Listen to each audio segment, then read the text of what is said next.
बुलेटिनच्या सुरुवातीलाच एक महत्त्वाची अपडेट समोर येते। मनोज जरांगे यांचा मोर्चा मुंबईत दाखल झालाय। जरांगेचा खरं तर ताफा जो आहे तो मानखुर्दच्या पुढे सरकल्याची माहिती आहे। सकाळी 10 पासून आझाद मैदानावर आंदोलन सुरू होईल। ओबीसीतून आरक्षण देण्याची जरांगेंची मागणी असून ओबीसी कोट्यातून आरक्षणाच्या मागणीसाठी आझाद मैदानात बेमुदत आंदोलन सुरू करण्याचे जरांगेंनी जाहीर केले। राज्य सरकारने जरांगेंना आज एकच दिवस सकाळी 10 ते सायंकाळी 5 वाजेपर्यंत आझाद मैदानात आंदोलनाची परवानगी दिली। जास्तीत जास्त 5000 कार्यकर्त्यांना प्रवेश दिला जाईल यासह अनेक अटी पोलिसांनी घातल्या आहेत। मात्र जरांगेंचा मागण्या खरं तर मान्य होईपर्यंत बेमुदत आंदोलन करण्याचा निर्धार त्यांनी केलाय। त्यातूनच जरांगेंनी आज आझाद मैदानात ठिय्या मांडल्यास सरकारसमोर पेच निर्माण होऊ शकतो। सध्या मनोज जरांगे हे मुंबईत दाखल झाले असून आझाद मैदानाच्या दिशेने त्यांनी आपला मार्ग पकडलाय। यावेळी मुंबईमध्ये अनेक ठिकाणी प्रमुख रस्ते हे आज बंद ठेवण्यात आले असून याचा मोठा फटका वाहतुकीवर बसू शकतो।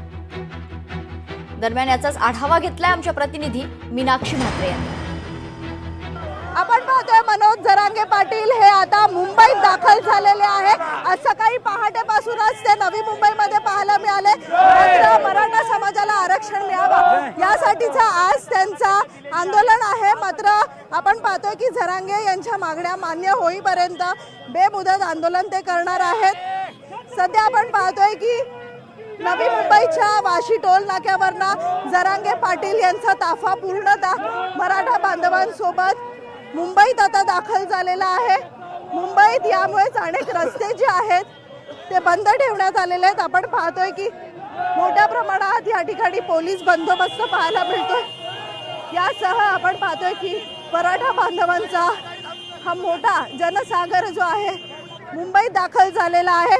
एकूणच आपण पाहतोय की नवी मुंबईहून मनोज जरांगे पाटील हे आता मुंबईच्या दिशेने निघालेले आहेत। एकूणच यावेळी आपण जर पाहिलं तर सरकारने एक दिवसाचीच मागणी जी आहे ती या आंदोलनाला दिलेली आहे आणि आपण पाहतोय की 10 ते 5 मध्येच आझाद मैदानात हे आंदोलन करता येणार आहे। सध्या आपण पाहतोय की यावेळी मुंबईमध्ये अनेक ठिकाणी प्रमुख रस्ते जे आहेत ते बंद ठेवण्यात आलेले आहेत। सध्या आपण पाहतोय की जरांगे आज आझाद मैदानात ठिय्या मारल्यास सरकारला समोर जाण्यासाठी पेच निर्माण होऊ शकतो। त्यामुळे एकूणच आजचा हा आंदोलन नेमका मनोज जरांगे पाटील यांचा कशारीत्या ठरू शकतो हे पाहणं महत्त्वाचं राहणार आहे।